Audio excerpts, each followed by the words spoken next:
All right. Let me go ahead and see how we're gonna work this thing on out tonight. Outside to my engineer, producer, graphic designer, DJ271 for always coming through, loving the graphics, loving the setup, loving the new colors.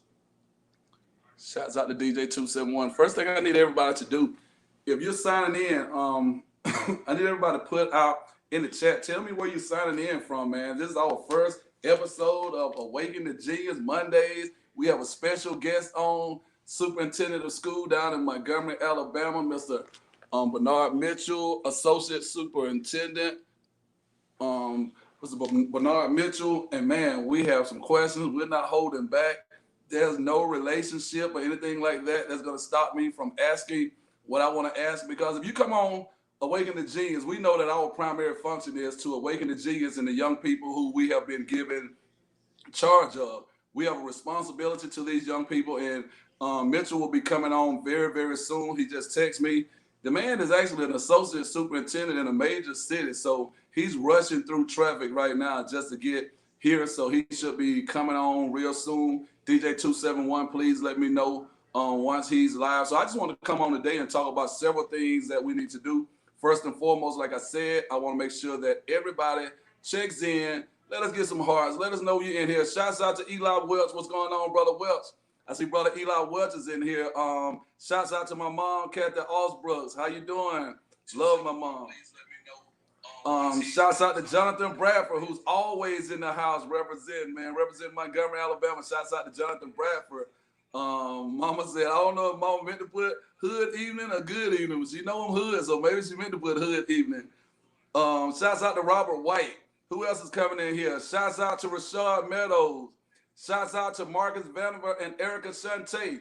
Hey, y'all, come on in here. Come on in here. When you come in, please let me know your name in the chat and what city you're checking in from. So if you're coming in right now, maybe your name shows up, but please let me know what city you're checking in from, as we're going to be real serious about drilling down on not only demographics, but we want to make sure that as we start doing giveaways and so on and so forth, which I have giveaways tonight for anyone who is working with young men. If you have an organization where you're working with young men, Dr. Vandiver, I'm going to need your help tonight if you're still on with me, Dr. Vandiver. I need you to give me the name of your organization and how many young men you have in there, because tonight we're going to be giving away these awesome ties, man. I want to make sure that we actually start giving back the love. So some of the work that we do in the community, y'all see these are not any cheap ties. I don't know if y'all can see that, but these are $50 ties right here. Might even want to give some to some of the deacons and so on and so forth. If you're actually one of my major supporters and you're out here on the live and you're out here supporting the Walking with Walk podcast on Wednesdays, you're supporting the Awaken the Genius on Mondays, we'll probably do something for you guys as well. So let me get some more people coming in and we'll go ahead and get started. Baba Tunji Ifari New, assistant principal out in DeKalb County. Thanks for checking in, Baba Tunji Ifari New. This is my right-hand man at Let Us Make Man. This dude right here and I, we started working together back at North Clayton High School, College Park, Georgia. I've seen him grow and evolve to being, I think, the only ESL black instructor who's WIDA certified in the whole United States, and that's my homeboy. That's the only brother I've ever brought into Let Us Make Man, because I know that the bar is real high, and you guys have often heard me say you can't high jump if the bar is set too low. So when it comes to Baba Tunji Ifari New, he teaches Awaken the Genius at Let Us Make Man alongside me. Shouts out to my brother. Erica Shante is checking in from Montgomery, Alabama. Thank you for following instructions, Erica Shante. Who else is checking in? Let me know where you're checking in from. If you're on the live, let me know what you're checking in from. Mr. Mitchell is only minutes away. Associate Superintendent, once again, of Montgomery Public Schools, Mr. Bernard Mitchell, will be checking in shortly. Ladies and gentlemen, this is going to be exciting. Very, very exciting. And while he's doing that, y'all, let me just tell you the word for today, or the words for today, faith and seasons. Faith and seasons. And when I say seasons, you guys, what we're going through right now, this pandemic, this is just a season. We have gone through stuff in education. We will continue to go through stuff, but please know this is just one season. It's kind of like winter, spring, summer, fall. We know that during the springtime, y'all, we know pollen is gonna start coming. A lot of you guys dread seeing the spring, but you do know at the end of spring, the pollen will be gone. And then you're gonna be dealing with that heat, that bona fide heat in the south. And at the end of summer, after we can't take any more of those 105 degrees and 103 degrees and so on and so forth, we know that season is gonna end also. And at the end of summer, we know fall is gonna come. And for people like myself and a lot of you guys who follow me on all of my platforms, we know it's football season, college football. For you guys who still watch NFL football. So we know that season will eventually end and we'll be right back to winter. Well, hey y'all, the coldest winter ever, one of my favorite books, y'all. We already know all seasons come. So what we'll be addressing as soon as I bring Mr. Mitchell on is this too shall pass. So we're gonna be focusing in on faith and we're gonna be focusing in on season. Those are our two words for the night: faith and seasons. So while we're doing that, DJ 271, can we take about a 2 minute break, DJ 271, so people can share this broadcast right here with all their friends. Let's give them 2 minutes. That'll give me a chance to actually check to make sure that our guest is in good standing. Please give us about 2 minutes, DJ 271. If you can stop the broadcast just for a second, give them a chance to share. Give them a chance to like, and also to give anybody who's on right now a chance to tell me where they're checking in from. So DJ 271, I'm not sure if you can hear me right now, but if you can hear me, I would love us. Thank you very much.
Welcome back. Welcome back. Welcome back. I hope all you guys had a chance to share that with your friends. If you are concerned about the state of education in our nation, tonight is our lunch night. We are bringing on a very special guest, someone who's very influential in my matriculation through college, as well as my decision to end up accidentally becoming an educator. And he would tell that story right there.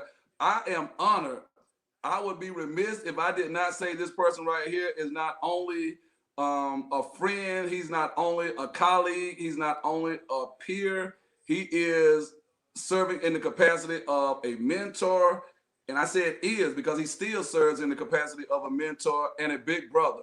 So I don't get a chance to actually look at him through the same set of lenses that you guys might see him in as associate superintendent. I basically see him through the lens of a big brother who we go back and forth about our positions on education. We go back and forth about our position on religion. We go back and forth about our position on football. And we'll get into that also because he's going to come in here talking about LSU or the New Orleans Aints. And he know I'm not having that. I ain't having that. Talk about the Aints. And if you guys see him get kicked off the live presentation today, and Eli Welch is listening in also. That brother right there is from New Orleans, so we got a whole lot of Louisiana stuff going on. But let me go ahead and jump to the introduction right here.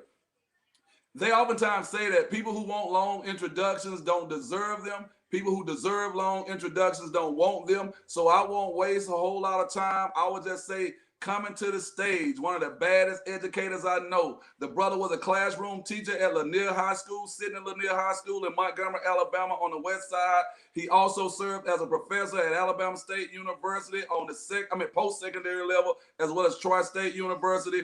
Presently, he serves as associate superintendent, chief academic officer. Hence why we have the first episode that will launch tonight on Awaken the Genius Monday is entitled The Chief Academic Episode. The Chief Academic Episode. Ladies and gentlemen, once again, those who want long introductions don't deserve them. Those who deserve long introductions don't want them. Coming to the stage, coming to us on our first night ever launching Awaken the Genius Monday, Mr. Bernard Mitchell.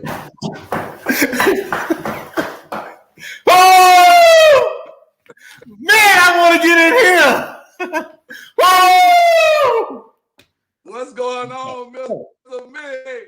Every now and then I might slip up. I know you're associate superintendent and all that stuff, so please forgive me if I slip up and say be nice. I'm not trying to be disrespectful of the position or the title, but you know, every now and then I'm just a classroom in the trenches educator, and I just connect the dots. You know that, man. I'm Mr. Awaken the Motivator, and I just want to say right now, man, I'm fired up. I want you to just jump right in.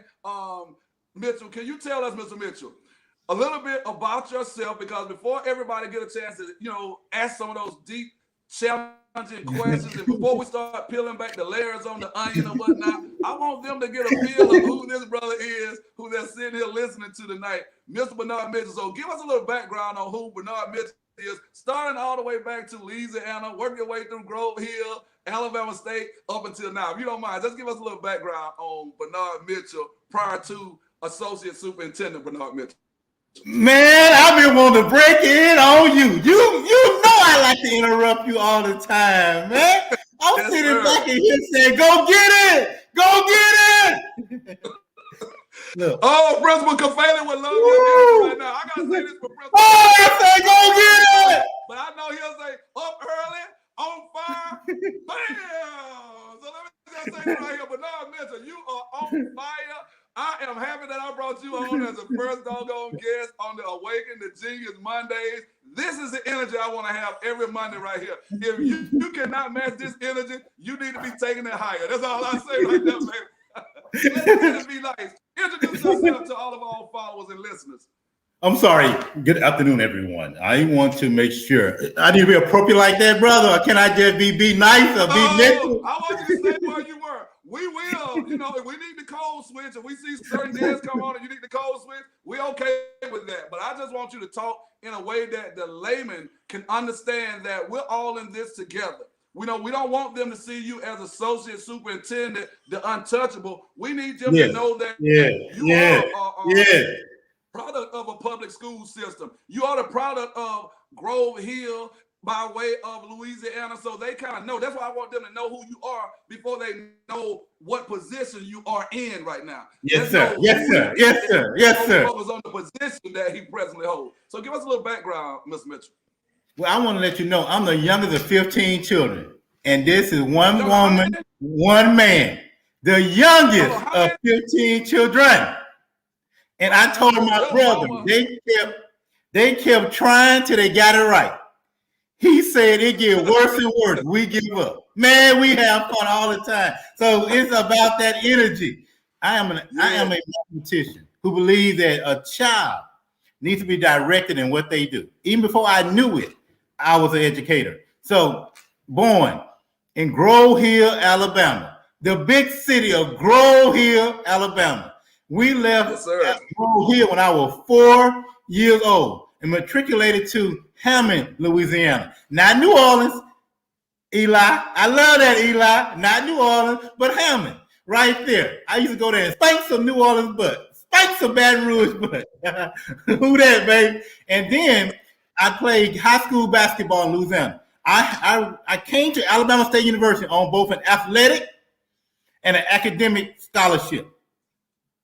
They called me Speedy Gonzalez because I was fast on the basketball court. I could get to the hole, and you were not going to stop me and get to the hole. So I played basketball at Alabama State University as a point guard. And then I said I was a points guard. Put it in the basket, baby. Because I was saying, no, you're going to be a point guard, pass the ball. So that's the Alabama State University. And then I decided that I didn't want to just be an accounting major. I want to be a double major in both accounting and mathematics. And when I graduated from Alabama State University, I went and worked in accounting for a little while. And I was just sitting there working accounting problems. And I said, this is not enough energy. This is not the energy I need to have every day. I went back to school and said, let me get my master's in education so I can impact lives. Impart knowledge. Hey, can I jump in right there? Yes, sir. Yes, sir. Now, we have these professional development all the time. We have these one-on-one professional development, and you just use one of the words we oftentimes talk about, impact. And we're already going into the interview, but I know one of the things I love about what you do, brother. What I love about what you do, you're not so much focused on the income that comes in your capacity as much as you are focused on the outcome that the students in Montgomery Public School will be getting as a result of what we do in the classroom, what the administrators are doing at the top of the food chain in the building. So right there, I want you to let's just jump right on in here, man, and talk about income versus outcome. And one of the things I want to ask you right out the gate is a tough one, Mr. Mitchell. Do you feel like oftentimes people who are on the school board and people who are in the school buildings who are leaders, do you feel like oftentimes they are more concerned about protecting their income than the outcome that they want for the students who have been charged with serving? And it's not about your school system. It's just about, in general, any school system across the nation. This is every school in the nation, including my own. Let me just tell you tonight. I'm not going to hold back. I'm going to tell you the truth. Let me tell you this, man. Gary White, Dr. White told me something I have never forgotten. He said many times, we spend all our time trying to help children get out. We're spending very little time helping them get in. I have never forgotten that, and I give him credit for it. One of our frat brothers, you know him, let us make man. Yes, he said we spend all our time. He said we spend all our time. You know we can't let each other talk. You know we do this every day. In that same conversation, baby, please give me permission to interrupt right here just for 1 second. I think he said he talks to them, Mr. Mitch. I don't know what day you guys getting out of school in Montgomery. Do you guys have a final day yet for the seniors to be out of school? We do. For graduation? Yes. I was saying, I don't know exactly right now, but probably we just need a roundabout. It's the end of May. I would say May the 23rd. That might be a Saturday. Dr. Gary White talked about May 24th. He said, going to your point about we spend all of our time or whatnot, I think you just said we spend all our time trying to help students to get out, but we don't put that same kind of energy on helping them to get in. And you remember he threw another jewel out there. He said that, Mitchell. He said that what are you going to be doing on May 24th? See, that's when the real work begins on May 24th. You graduate on May 23rd, but what will you be doing? Shouts out to Dr. Gary White, because he said he want to know about the day after graduation. Yeah. So what are we putting in place? That's the thing. But I don't want to lose our question, because I want to know, are people more concerned about what they're putting into their pockets than what they are putting out as far as the end product that the school system has been charged with producing in any school system? And here's what I tell everybody. You went to education for the outcome. You definitely go into education for the income. And I know you want to maximize what you do, but it's always about the outcome. And if you do the outcome well, the income will come. If you do the outcome well, the income will come. So we have to make sure that we are doing all we can to change.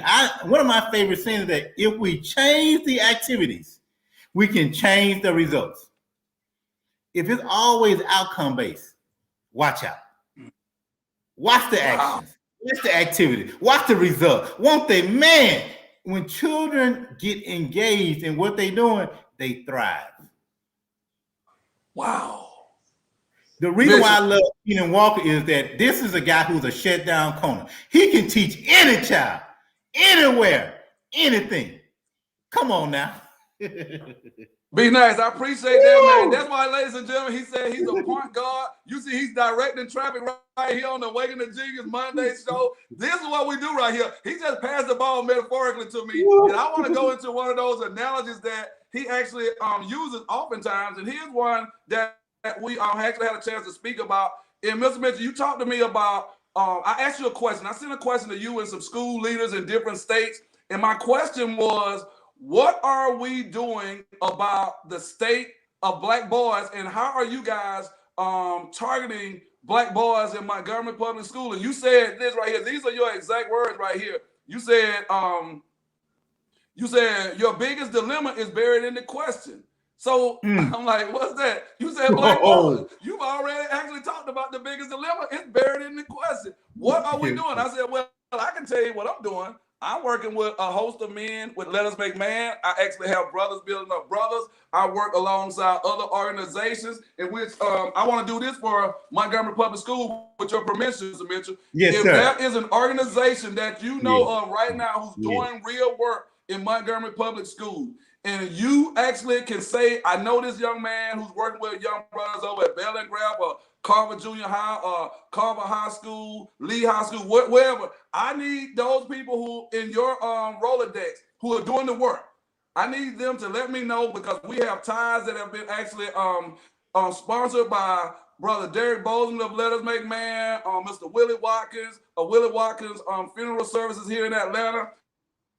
They just saw the work that I was doing, man. They just said, brother, we know the work you're doing. You don't need to be going in your pocket paying for every single thing that you do. So they want to make a generous contribution. So in return, what I wanted to do is not just share that stuff with the young men I work with. I want you to identify someone in your school system who's doing the work. Someone in your school system who you know is deserving, and have young men who might not even be able to afford a tie. This might be the first tie that they get. And what I would do is I will box them up. Tasha Morris just said, men of men. I would ride with that. I like Nick Rankins. Nick Rankins, I'll go with that. That's a great one. Okay. And is that Lee, Tasha? Is this Lee High School?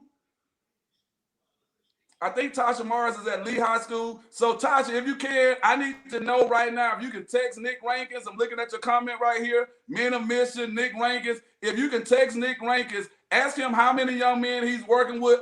Let him know that on the Awaken the Genius Mondays, because of Mr. Mitchell, who co-signed on what Miss Tasha Morris, one of the dopest. She's one of the dopest math educators I know. And the reason I know she's dope, because she was my student before she was ever an educator, baby. I had her at Lee Carver High University. The girl is a cheerleader coach. She's a mother extraordinaire. She's a real estate, she's a realtor. She's a math guru, ladies and gentlemen. And she just won a set of ties for Men of Mission and Nick Rankin. I have 2 sets I want to give away tonight, Mr. Mitchell. 2 more sets, I'm sorry. So if you are out here, you're following us tonight, and you know of a young man who has a group, or a young woman who works with young men, and we know they might be deserving of some ties, I want to actually bless them tonight, but I need them to hit me either in a direct message or send something in the chat so we can know a little bit more about them. We don't want to just be sending ties to a random address, and the young men who we're talking about, Mr. Mitchell, talking about outcomes, are not receiving the ties that we're sending on behalf of Awaken the Genius Mondays, as well as the team and staff at Walking with Walk Wednesday. So, Mr. Mitchell, I love everything. I got a guy with 42 leadership, Alvin Tucker. And I said is he in Atlanta? Is he in Montgomery? He's in Montgomery. He's a good capital man. Yes. Lord, so we're gonna. I don't know. Let me think. I know, sir. I know. He's a good capital man. I was about to call him Tony Lewis. I call him Dr. Anthony Lewis out there in Kansas. One of my good capital friends. I think it's Dr. Lawrence Yarborough up here in Atlanta. One of my good capital friends and leadership. And boy, they just I don't know, man. But I'm just joking, man. Please make sure we get Brother Tucker's information. Shouts out to Tucker. And what's the name of his organization one more time? 42 Leadership Academy. And I promise you, 42 Leadership Academy. And I wouldn't endorse him if he wasn't doing an amazingly great job. Wow. But I love it, man. I like Nick as well. Yes. I like Nick as well. Yes. So, hey, look, check this out, y'all. We've exhausted all Montgomery contacts. I need somebody in Atlanta, Georgia, or somebody in another location. I said I was only going to give away 3 sets, but we're going to go big. It's the first Monday of Awaken, the Genius Monday. We have the big homie, my big brother, the one who's responsible for me even staying at Alabama State. Most people do not even know this. So, Mr. Mitchell, will you even tell the audience? I saw you one day. I was literally coming up the stairs in front of the bookstore, coming towards the post office on campus. For any of you guys who remember the old campus set up at Alabama State University. And I was getting ready to transfer. I said, hey, I'm ready to go back to Georgia, man. I'm not feeling this. I'm not getting enough money. And you said to me, let's pick up right there. If you remember that story, why I stayed at Alabama State University. I said, there's a scholarship available, man. You don't have to transfer. You can, if you want to go into education, you can get a scholarship right there. And you said, I don't want to go into education. I said, you don't have to. What are they gonna do? Make you pay it back after you graduate? Those are your exact words. And I said, hold on. I never thought about it like that. You said, brother, go over to the Levi Watkins Learning Center. Ask to speak to my man. I tell you right there, brother. You know who it was. Do you remember who I got the scholarship from? Oh yeah, Dr. Stewart. Dr. Stewart, man, and that's still one of my mentors. He's still a good friend. I get a chance to go by oftentimes with Rodney, go by the house sometimes with him and Dr. Tania Stewart, who is like thebomb.com, Dr. Allen Stewart, thebomb.com. And I remember getting that scholarship, bro, Mitch. And when I got that scholarship, I remember just saying, thank God for, at the time, you just be nice to me. You just a big brother who I had adopted on campus. You were one of those brothers who always tried to keep us on the straight and narrow, even though we were kind of wild at that time. And I remember saying, thank you. Kind of wild.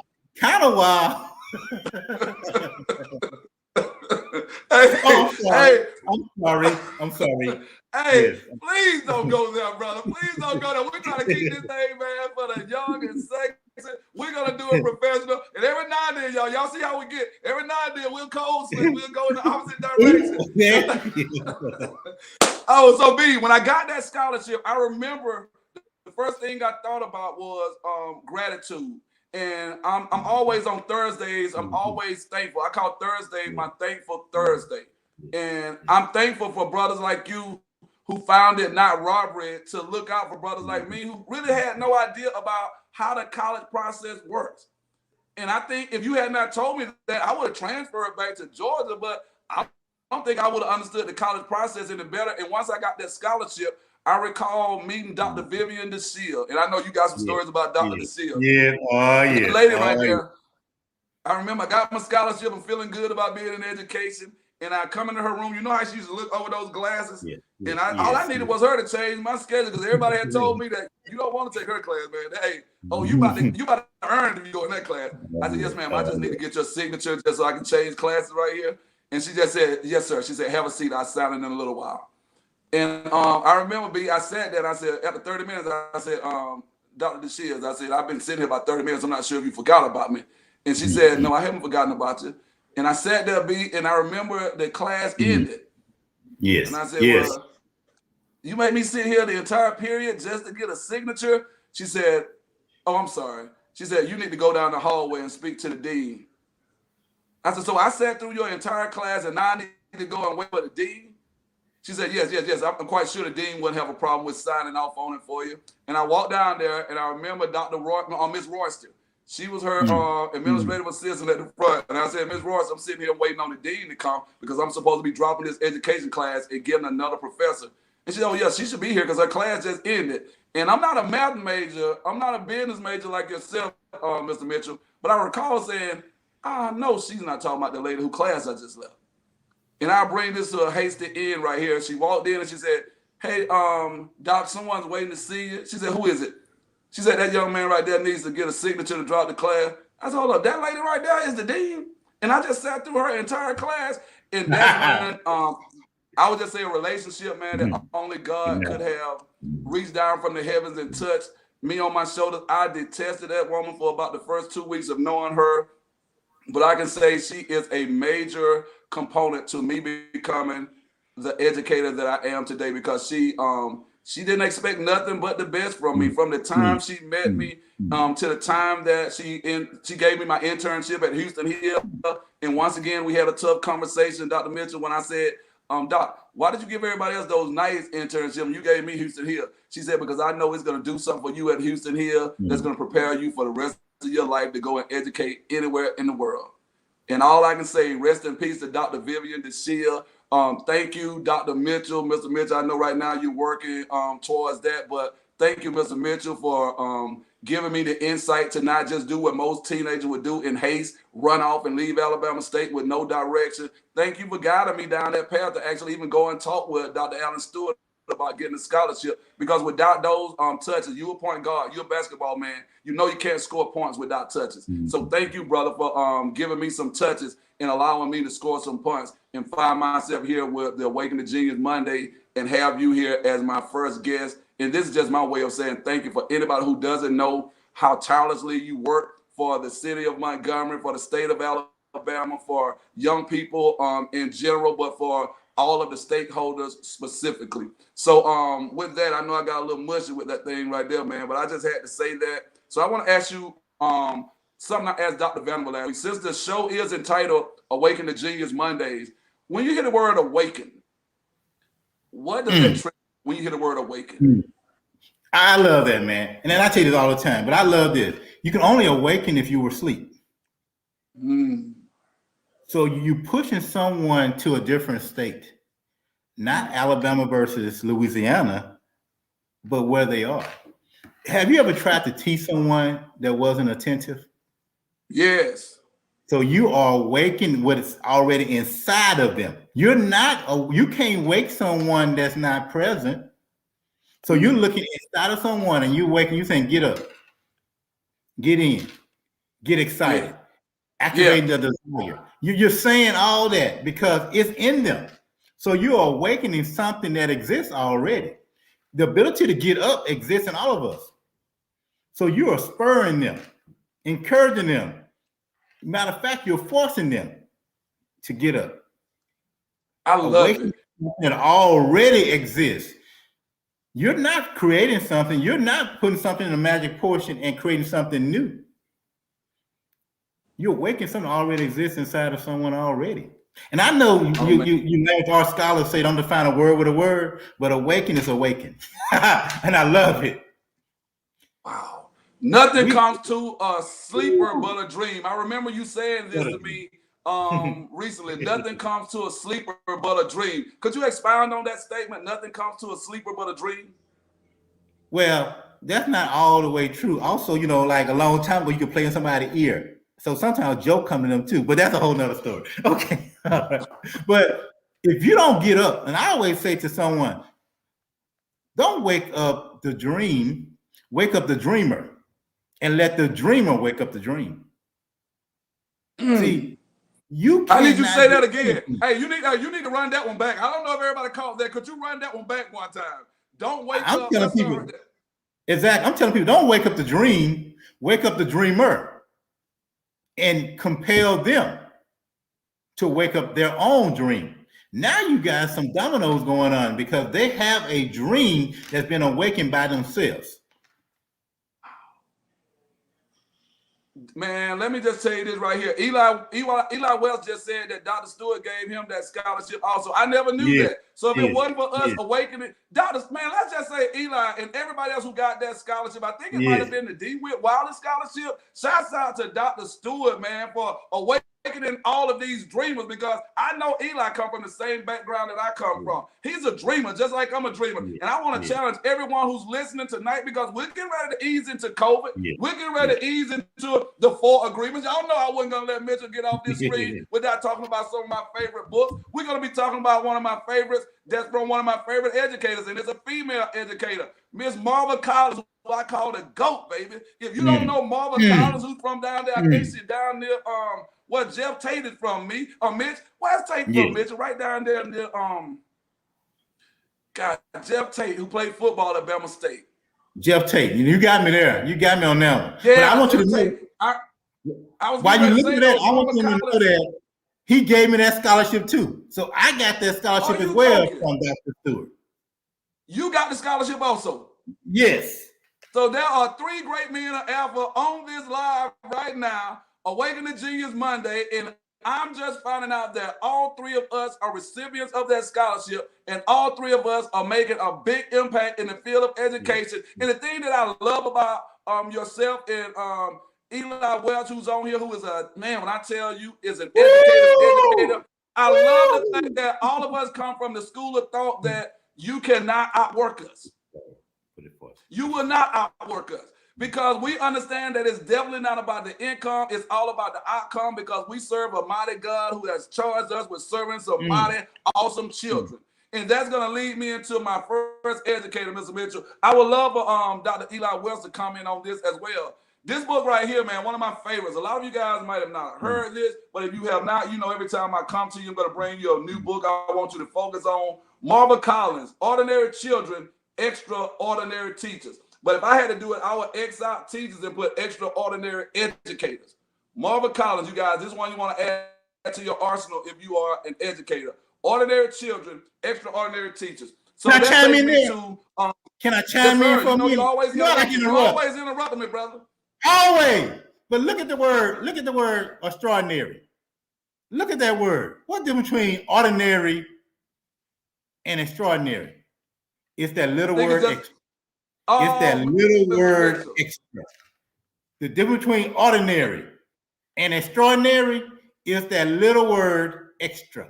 So if you don't give extra, you're not going to be extraundinary. That'll preach right there. Back to you, Bill. I always want to say that. That'll preach that deep. That'll preach deep. Hey, y'all, if you didn't catch that, that's one of the ones you want to put down. If you are an up-and-coming speaker right there, that is the title of your first speaking engagement right there. What's the difference between ordinary and extraordinary? The little extra. So if you want to know how to awaken the genius, just do a little extra when you come into your classroom on tomorrow. We're not telling you to go in and try to change the whole paradigm of every kid in the room. Just do a little extra. Just a little extra. So when you come in the morning, Mr. Mitchell, you know, you and I, we oftentimes talk about that deficit model that many people operate under. Exactly. And all my educators out here, you guys are familiar with that. And at this time, I still need you guys to keep sharing this, because somebody's child, somebody's teacher, somebody's new teacher in their building need to be listening to this right here. The difference between ordinary and extraordinary is just that little extra. So what is the little extra you can do for a new teacher right now in Montgomery Public School if you are a principal that just lets them know that you care about them? Just a little extra. We're not asking you to get them a $2,000 or $3,000 raise like they did here in Clayton County, even though that will be greatly appreciated. But I'm asking all of my principals right now who are at the sound of my voice, what's that little extra you can do to make a new teacher who's just entered the world of education feel like somebody gives a damn about what they're going through? Because this is unprecedented, even for myself. and this is 25 years in education. I know I don't look a day over 26, but this is 25 years in education. I love it. To myself, I don't know how I would have handled being a new teacher or educator in the middle of an epidemic that sits directly in the middle of a pandemic. Let me say that one more time, Mr. Mitchell, and everybody at the sound of my voice. Yes.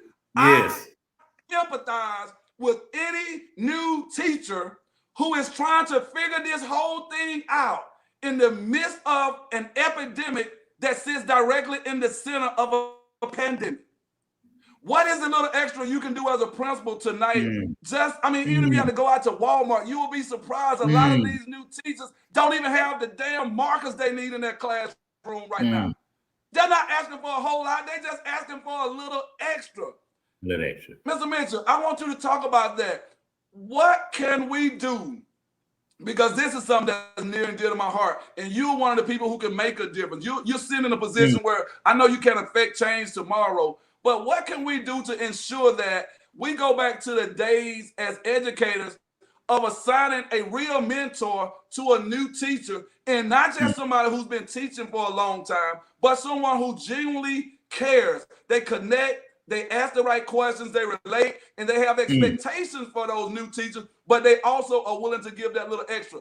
What can we do to bring that back? Because right now, more so than ever, new teachers, new educators need somebody to be a shoulder for them to lean on. I got new teachers who come to me, man, they're crying. They're like, I can't do it. And I just tell them, yes, you can, baby. This is a part of the struggle right here. And that's when I hit them with one of these quotes like what you said a second ago, Mr. Mitchell. Then I turn it back over to you for an answer. I always quote Aristotle, and I tell them that we are what we repeatedly do. Excellence is not an act, but a habit. Oh, it's not an act, but a habit. So what are you in the habit of doing? Are you in the habit of going into the teacher lines where all the negative teachers hang out at? Or are you in the habit of seeking out you a good mentor or a good jegna if you're from the conscious community? And I don't mean to insult anyone, but I know most people understand what a mentor is versus a jegna. But I need you guys to start learning that word also, a jegna, J-E-G-N-A. Find you a good jegna. And I think we got to do a better job on the school level, local school board. I think we got to do a good job within our departments of assigning new teachers a mentor or something, because this has to be taxing. So, Mr. Mitchell, what do you suggest? How can we help to ease some of the anxiety that new teachers are experiencing in the middle of this pandemic? Well, the first thing we need to do is we don't need to just continue to define empathize versus sympathize. Defining is not enough. You can define it all night. You need to go and you need to become one that directed empathizing over sympathizing. They don't need you being sympathetic to them. They need you being empathetic to them. Maybe that phone call, maybe that redirection, maybe that going on the Zoom call and saying, I love what you're doing. Maybe that extra effort of saying you will get that opportunity, I promise you. Maybe give them that chance to let them be that amazing educator that they are. It's in the classroom. If you're going to impact the change that you desire, it's in that classroom. Leroy Barrow said this one time. He said, the further you're away from the child, the less impact that you make. And I say it this way, Mr. Mitchell, to the students. I tell the students, the farther you are away from me, the closer you are to jail. And right in that moment, students get up and start moving towards the front of my classroom. And a lot of people would say that's negative right there, but you can't tell a master educator how to work his pedagogy. As soon as I say the farther you are away from me, the closer you are to jail, it resonates. And those students automatically just get up and start moving closer to the front of the classroom that I refer to as my academic incubator. And today in class, I'm talking to some ninth graders, and I said, do y'all know what an incubator is? And somebody said, isn't that where they keep babies or something? I said, no, you might be close in content, but not in context. We're talking about our visual essays and whatnot. So we're doing a cooperative, and we're talking about creative collaboration, Mr. Mitchell, and we're talking about collective responsibility. So I say I refer to this room as an academic incubator. So how do you guys tie into this academic incubator as scholars? And somebody looked up the definition, and I love what you just said about let's just stop defining it. I told them it's not enough just to know the word. We have to show understanding. And the person said, well, since we are collaborating in here, it look like you make us collaborate on everything. It says an incubator is somewhere where you got a support system in place. I said, stop right there. That's all we're talking about. When we start talking about the school system, it's time out for it to just be a system. We need to start educating. We need to start elevating. We got to make sure that these babies can walk out of that classroom and know not only that W.E.B. Du Bois is tied to this phrase, the talented 10th, but we need them to understand that the talented 10 started somewhere, but it might not have ended in the same place that W.E.B. Du Bois envisioned it. So with that being said, Mr. Mitchell, I want to take you to genius, because W.E.B. Du Bois was genius at what he was trying to do with the talented 10. But do you think there's maybe time for us to revisit that great debate between Booker T. Washington's philosophy and W.E.B. Du Bois' talented 10? I'm just asking. I don't know, man. Always. I want to go here for a moment. I want to go back to the word being a genius, right? Yeah, that's what set up that question right there. I want to tell an administrator how you can be a genius. If you got a shut down corner, leave them alone on their island. Leave them alone. You have a shut down corner that can impact change. Why are you bothering them? If you got a shut down corner that can affect change in not only his class or her class, but the entire hallway and probably the entire building, leave them alone. And if you bother them with some affirmative actions that's going to change what they're doing. Don't even worry about some of the things that we do sometimes. They are changing lives at a level that you have never thought was possible. Be that genius then and leave them alone.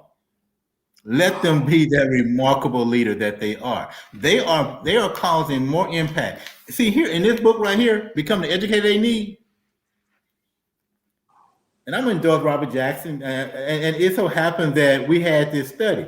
But Become the Educator They Need is not just the student, but it's being the educator they need as a teacher. So if that teacher needs for you to position them in a certain way and support them, do that as well, because genius exists in our educators. Let's build that up. Let me just say, right now we have Shannon Williams from the other ASU. He's from State University. This brother right here, hey, when I tell you he's a powerhouse in the field of social studies, he comes into my classroom, and when you say a shutdown corner, I just say the brother right here, he's a little bigger than the corner, so we're going to say he's a shutdown defensive end. He has his money. Okay. Yeah, he says, are you a soldier or a scout mentality? He says, are you a soldier or a scout mentality? Shouts out to Shannon Williams, man. Man, this is a tough one right here. Because I seen Shannon take folks, man, and put them in that vice grip. When they say they're a soldier, he'll come put them in the vice grip, because you got to show Dr. Williams that you understand what it means to be a soldier. We're talking about no limit. Hey, when you say you're a soldier now, y'all, you got to do a little more than a little extra if you're a soldier. Now, if you're a scout, you can do a little extra. If you're a soldier, you got to do a whole lot more than a little extra, y'all. So I want to go to this whole concept, Shannon Williams, of scout versus soldier. This is what we're looking for. And then I see Miss Kiamba, I'm sorry, and Kiamba. I know I said it wrong, Kiamba, if I'm not mistaken. This is my homegirl, and I told her that I would never mispronounce her name again, because the sweetest sound ever heard in the American or the English language is someone's name pronounced correctly. And if I mispronounce that, I apologize. It's been a while since we last spoke. Before Mr. Mitchell, you come back in, Eli says, when you take care of the people and the processes, the products will automatically come. That's heavy right there, brother. When you take care of the people and the processes, the products will automatically come. And he says right here, he says another one. He says, make the main thing the main thing. And lastly, he says, check on them daily, ask about them and their families. See, that's social emotional learning to me. When we start talking about social emotional learning, it's not enough just to show me a video and keep moving. I need you to come by there and say something like this right here to me, Mr. Mitchell. Well, I know your mom was just in the hospital, like Derek Bozeman and some of the brothers of Let Us Make Man. I didn't even know this happened. I came to the hospital room. My mom had been hospitalized. I came down, and she just said they came down with me. The first thing they did was they knew I loved flowers, so they brought me that big old flower. The flower took up half the room. And then I checked on my mama, and I got to school the next day after the brothers of Let Us Make Man had done that. And the students, they were all gathered in a circle, and I said, hold on now. I said, look, man, I don't know what y'all talking about back there in the back of the room was now. I said, Mr. Walker, you doing the most today. Oh, whoa. hold on, I'm doing what today? You doing the most today. And boy, just when I got ready to go all the way up through there, they said, surprise. Those babies taught me what social emotional learning was in that moment. Wow. A bunch of kids, man, right over here off the Cleveland Avenue corridor. They taught me about empathy. They taught me about self-care. They taught me about love for your family. And one of the things one of the students told me, and I'll never forget this statement right here.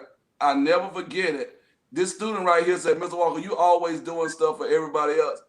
She said, and even when somebody pay you a compliment, you always throw it back to us as your students. You never accept the compliment. I said, because I am great only because you are great. And you allow me to affect change in your lives. So it's nothing special that I'm doing. I'm just being allowed by a room full of scholars to make impact. So when Mr. Mitchell say that I'm a shutdown corner, I tell my students on a day-to-day basis, I say, man, I work out at this thing right here. All I need you to do is just throw out a word. Mr. Mitchell always throws out words. He'll just say, what can you do with a cute angle?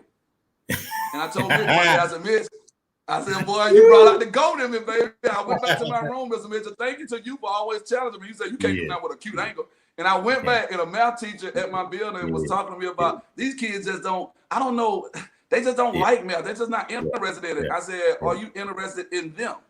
And she said, what do you mean am I interested in them? I said, are you interested in the one thing that they're interested in? The one thing. So brother tells you that he's interested in football. That's not the time for you to tell him that, do you know how many people try for the NFL and what percentage doesn't make it? See, you can get that young man to want to do fractions and percentages a whole lot easier by focusing in on what the one thing is that he loves than tearing down the one thing he loves. So, Mr. Mitchell, what we did was I asked her, I said, can I come to your math class and just do a mock demonstration? And she said, yeah, I'm just telling you, I mean, but you teach social studies, so how are you going to teach my math students? That's all I need is just 5 minutes. And you know 5 is relative. I hear you. I hear you. I came in her class, Ms. Mitchell. I just came in the class, and this is all I said right here. I said, go dogs. And right off the top, some Negro jumped up and said, roll tide. I said, whoa, whoa, whoa. I said, hold on, man. I said, you need to sit down with that. And somebody else started talking about LSU. And I just let it go. I just let it go crazy. Dr. Marcus Banner was just telling me about this man who trains dogs. And he talks about this euphoric phase that he lets the dogs get in before he starts training them. Because those endorphins or whatnot just gets to working. And then all of a sudden, bam, just like clockwork, Mr. Mitchell, I stopped. And I just said, cornerback, I saw you last Friday night at the game. You will not ever make it to play on a D1 level if you do not start rolling your hips. And then I did what you told me recently. You talked about that pause. Can you restate what you said? I'll finish this. But what did you say about the pause, Mr. Mitchell? Well, and here's what's important. You have to give them a chance to respond. The pause is powerful. So whenever you're having a conversation with anybody, you can't rush through it. We all know, that opportunity to respond is so important, but we have to have it. You got me on that. I'm trying to remember exactly how I said it because we throw so much out, man, and sometimes it come right there. But I want to go to this Pythagorean theorem one, that we talked about one time too. So look, before you do the Pythagorean theorem, because I know you are the chief academic officer, I'm just here, man, hanging on, trying to soak in as much as I can soak in. That's why I got you here tonight, baby. And what I will say is that acute angle thing, when you gave me that, I took what you gave me and I took action. I awakened my own genius. I just took action, went back, found a teacher who told me that she could not get the kids interested in it. I said, baby, we can awaken that genius to get them interested in anything if we just focus on the one thing. And she just said, well, come and do it, Walker. You so bad. Come and do it. You said you can do it in 5 minutes. I said, baby, it might happen in 4 minutes and 55 seconds. And say 5 for change because it's a nickel. And that's what I like to do. He dished the dimes. I dished the nickels. All right? And B, I got in that thing. The first thing I did was I asked them about football. Once they got a little too out of sorts, I just turned the lights off. Didn't say anything. The pause is necessary. And I sat back and I gave them time. And everybody said, what's going on, y'all? Everything good? And I just listened to them make comments. I said, you know how Walk is now. Walk must be getting ready to go off. And then all of a sudden, the whole room was quiet. And I turned the lights on one switch at a time. That took up 1 minute of my 5 minutes right there. And then I dove back in. I just said, hey, y'all. I said, I was talking to someone in Montgomery recently. He's the chief academic officer of Montgomery Public Schools. And we were just talking about an acute angle. I said, does anybody know what an acute angle is? And somebody said, I think that's an angle like less than 90 degrees. I said, okay, that's good. I said, can someone give me an example of an acute angle? Somebody said, well, that's like 45-degree angle. I said, there's one way of giving an example. I said, in the context of a math class, can somebody give me use it in the context of the hood? And then somebody said, well, ain't that like taking a shortcut? I said, oh, yeah. All you Negroes know y'all got that neighborhood where the dog chased you because you're walking through somebody's yard and you're not supposed to be walking through it. That's using an acute angle. I said, but let's take it back to the gist of the conversation where it originated from. With this football player who I told he needs to roll his hips. I'm at the 2-minute mark right now, Mr. Mitchell. Hey, I'm rocking and rolling. They're engaging. We got that academic pause. And the young lady who's the educator, she's looking at me and she's saying, hold on, these Negroes don't usually act like this. But you notice all I did was came in and focused on the one thing. And in minute 3, this is what happened. The magic happened in minute 3, Mr. Mitch. The magic happened at minute 3 when I said this right here. I said, I need everyone who plays football to stand up. See, this is what you call right here, Mr. Mitchell. This right here is moving away from the deficit model and going to the logic or the success model. I need all my football players to stand up. And the football players stood up. I said, let's give the football players a round of applause for the year they're having right now in the middle of this pandemic right here. And everybody started clapping.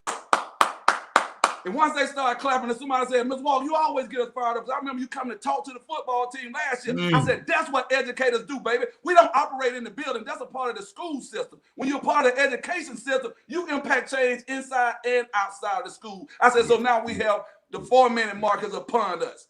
And this when it gets deep. I said, I need somebody to tell me right now, do we have any tight ends in here? And they said, right now. When you guys got that thing and it's 4th down and 3, and y'all know all of the marbles are on the line, baby, because this is South Atlanta. We're going for state champion. We're not going to be satisfied with quarterfinals and all that stuff. We want the state championship, Mr. Mitchell. I'm at the 4-minute mark, baby. I'm easing up on the 4.5-minute mark. And I said, this is what I'm going to leave y'all with. This is the drop the mic moment right here that great educators like Mr. Mitchell have been trying to pour into other young teachers who think that he's being hard on them. I said, y'all, it's 4th and 3. Anybody who's ever played football, you know that coach has told that tight end, I want you to drive off the ball and stick that left foot in the ground at the 3-yard, and I want you to do a 90-degree angle. And you go straight to the doggone markers. Go to the chains. And if you have a good educator or a good coach who understands acute angles, and he understands that he's been watching that tight end all night long, see, y'all, being a football player, you can be a genius also if you have the right education. And as soon as you doggone see him lined up and he digs in real deep, y'all, with the 4-minute and 45-second mark of me doing this demonstration in class, I tell the students, pull out the acute angle. And you jump that route right there. And you got a pick 6, and you went to the house, and now we're in the state championship. And the whole class was just standing up like, yeah, walk. And it was like they got into character. And I just told the lady, I said, and I left you 5 seconds, man. I said, hey, man, I'm the realest motivated internal educator. You guys are great. And I walked out. I just need y'all to understand, man, sometimes we got to take all of this knowledge that we got. We got to take all of this zeal that we got about being educators and realize that we're not here to impress our colleagues. We're here to generate outcome for those students, but we got to actually do what some of us have been doing lately at my school. And I turn this back over to you because I want to hear the Pythagorean theorem. We got to start back doing SWOT analysis, y'all, and find out what are our baby's strengths? What are their weaknesses? What are the opportunities that they don't even know exist and they're right in front of them? But what are some of the threats that's hindering them? And Mr. Mitchell, that's going to take us right after you do the Pythagorean. I want to actually talk about those threats that we are faced with in this virtual classroom setting. Because a lot of the stuff, I actually had to go to the altar on myself after having a conversation with you recently. I had to go to the altar and ask myself, what is going on behind those screens? See, I was just being selfish for me. I'm just only speaking for me. I can't speak for other educators. And all I could do was think about one girl who came into class. And this young lady said, can I speak to you in the hallway, Mr. Walker? And I remember, this girl, she always did her notes, Ms. Mitchell. She would draw her notes. And the first time we engaged each other, I said, now you just can't sit in here all day and draw. And she said, no, I'm taking notes. I said, "You taking notes?" And I took the notes from her, and I said, "Can I take a picture of this? I'm not taking the notes. I want to take a picture of this so I can show someone how I just awakened the genius in my class instead of destroying the genius."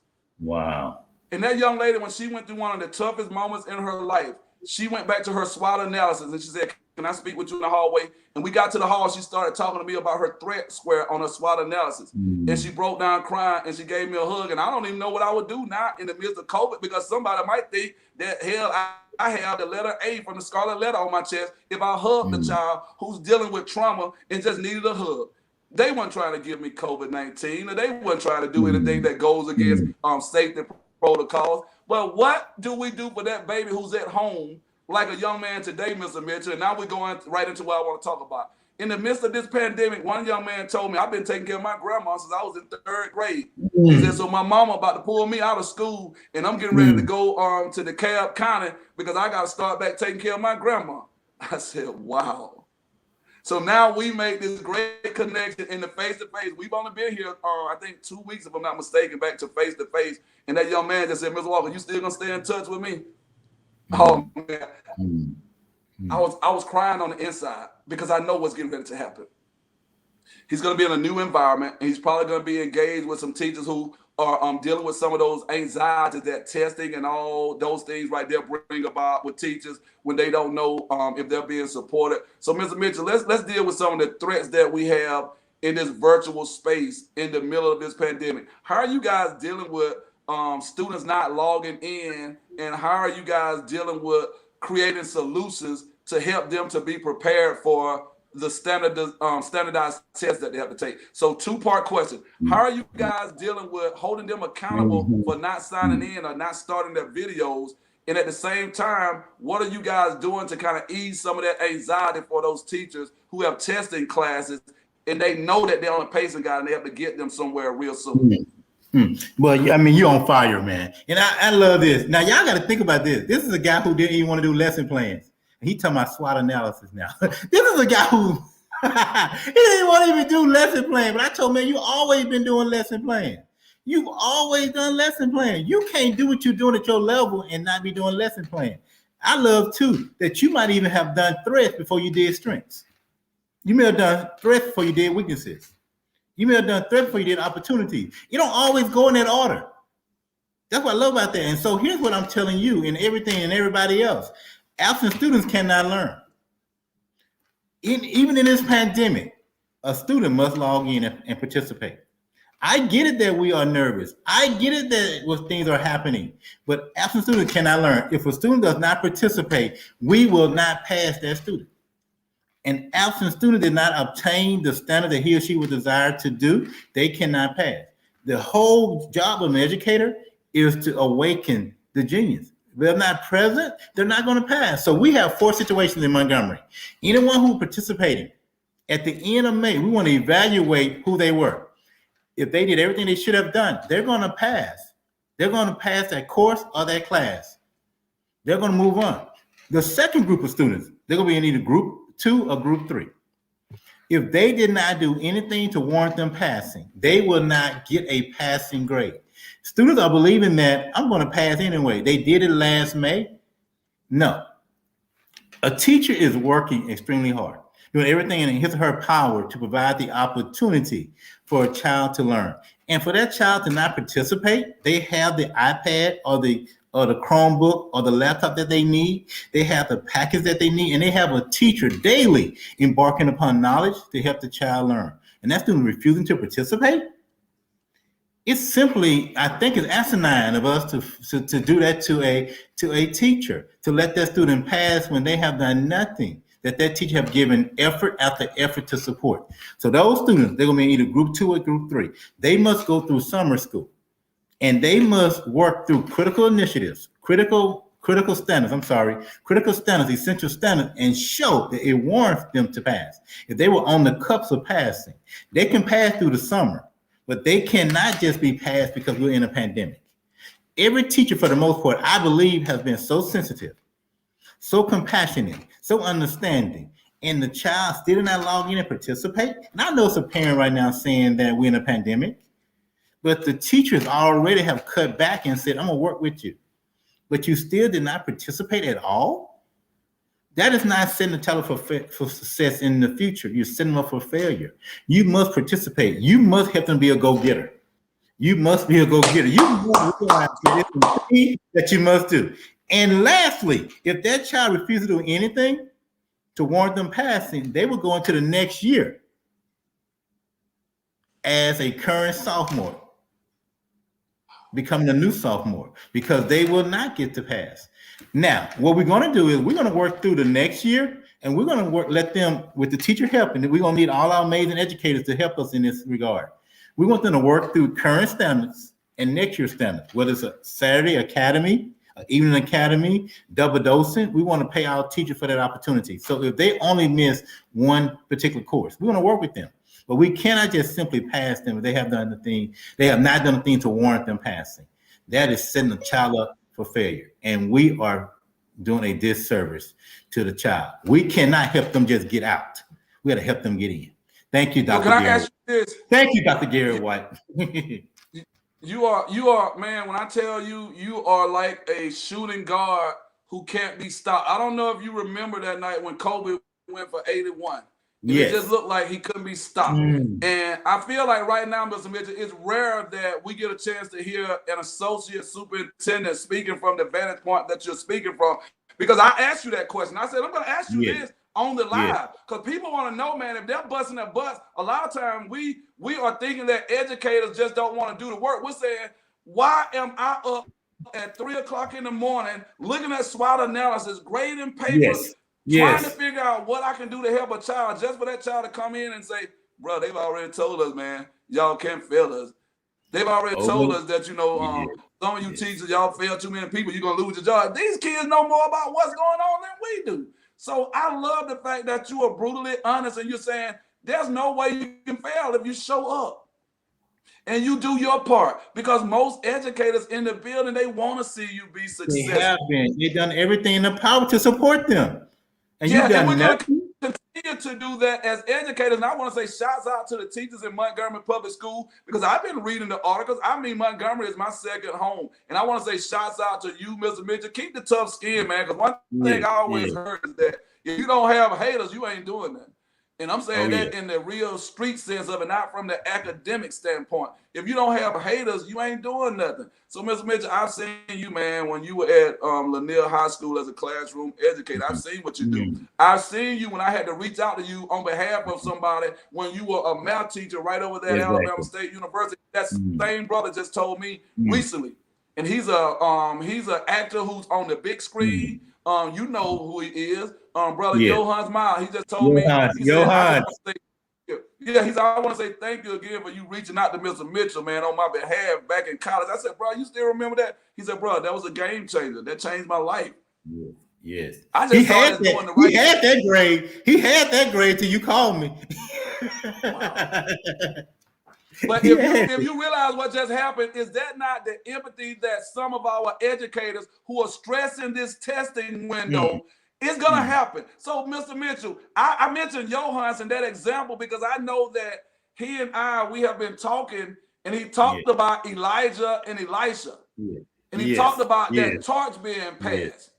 And how there had to be some reaching up from the student.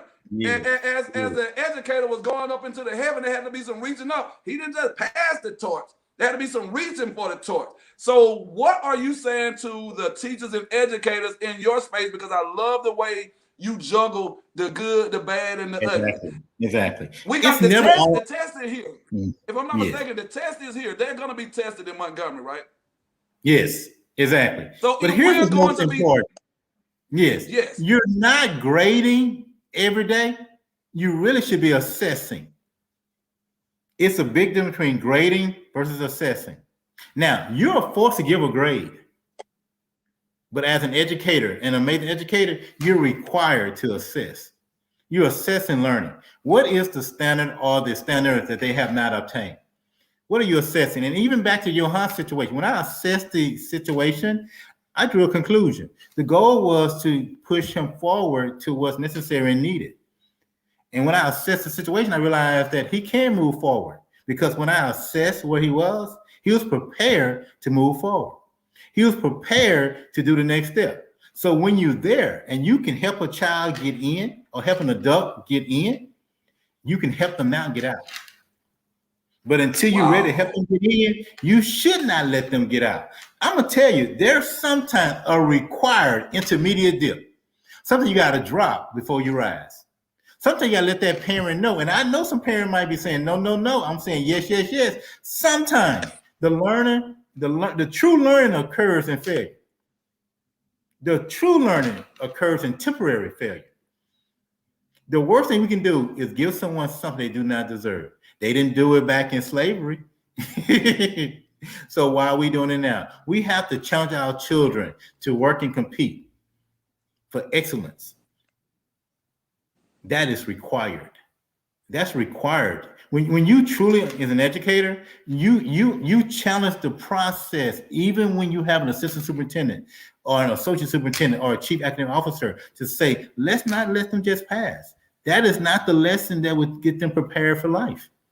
That is a hard lesson for children right now, but I promise you, they're gonna be better for it in the end. Can I tell you, if I can take a second, one of the hardest lessons that I learned was dealing with having a negative attitude and being one of the bad boys who was academically astute, but I was a bad boy. And I remember being put off of the basketball team when we were getting ready to go to the state playoffs. I was a 10th grader, my brother was a 12th grader. And I remember when I got put off the team, I just felt probably lower than I've ever felt in my life. I'm gonna be honest with you. And I remember going home to my mom's house, and my first cousin, who actually moved out to Louisiana, had the same journey you had, Mitch. He actually moved back home. My first cousin, who my mom raised as our brother, Marlon Moore. I remember when I got put off the team, he had never played a varsity basketball game, but every time I go home, he's on the plaque with my older brother, who's a senior, when they go to the state playoffs. And it took me probably 20 years to even unpack what had happened. And I think what you said, that temporary failure, though, is something that God had to allow to happen to me, because now I deal with students who are running for Mr. South Atlanta, and I work with them on their speaking and whatnot, or I work with people who are doing their campaign at the school about their poster and the messaging that they're putting on the poster. And I talk to them about why some of their friends were not able to run, and why if I was over like the whole homecoming thing, oftentimes I say I wouldn't even let that person run because they don't represent the school. They said, that ain't right, Mr. Walker. I said, no, they didn't let me run for Mr. Ups and High when I was the most popular brother. Everybody knew I was going to win by a landslide. But they had a checklist, Mr. Mitchell. This is what you were talking about. They assessed my conduct over my senior year. And they said, if he or anyone else has ever been to in-school suspension, check that box. They don't qualify to have their name put on the list. If he or anyone else has ever been suspended, check that box. They don't qualify to run. And they had like 3 or 4 different things. And now that I am an educator who's been charged with impact, and now that you are an educator charged with helping us to evolve as educators, I truly understand I needed those temporary setbacks to be able to give back to our students the way that they can. Because a lot of times they think we're being hard, but all we're doing is letting them know this too shall pass. I want to share one thing to you. I want to tell every teacher in the world this right here. You can't teach me if you don't know me. That includes the students. I also want to say you can't teach me if you don't know me. That includes the standards. You must know your standards. You must know exactly what's being asked the student to know and be able to do. You can't teach me if you don't know me. That includes the students. You can't teach me if you don't know me. That includes the standards. You need to know exactly what it was that caused the student to not be successful. Wow. So you're talking about unpacking standards. You're talking about social emotional learning. You're talking about covering your content, and you're doing it in such a way that it feels like we're just having a conversation, Mr. Mitchell. And I think one of the things that I refer to this book a lot, An Enemy Called Average. Oftentimes, and I gotta put you in the hot seat on this one, bitch. I gotta put you in the hot seat with this one right here.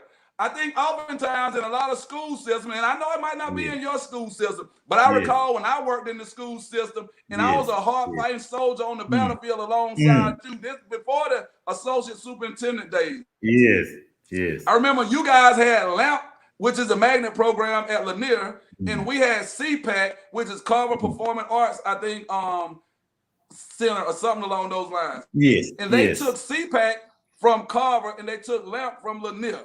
And it made those schools appear to be schools that were average on the surface. But I'm here to beg the differ. And I say all this going to your thing about you can't teach me if you don't know me. Well, let me challenge you that you can't high jump if the bar is set too low. If you treat me like an average student, if you prepare for your class like an average educator, if you expect average work from me, and you don't push me out of my comfort zone and make me comfortable being uncomfortable, like a young man told me today, he's in Miss Walker. I know we're doing this visual essay, but I don't really like to speak in front of people. I said, so your group is going first, and you are going to be the speaker. Uncomfortable. Oh, they got uncomfortable. I said, anybody else want to tell me what they're uncomfortable doing? Oh, Negroes got quiet, boy. I mean, we didn't have anybody else to complain because all I did was raise the metaphorical bar so high that anyone who wanted to be average, I told them, you're not going to be in here if you're not a high jumper. And we're not going to let you low jump and say that we're just going to meet the minimum required standard. No, we want to exceed it.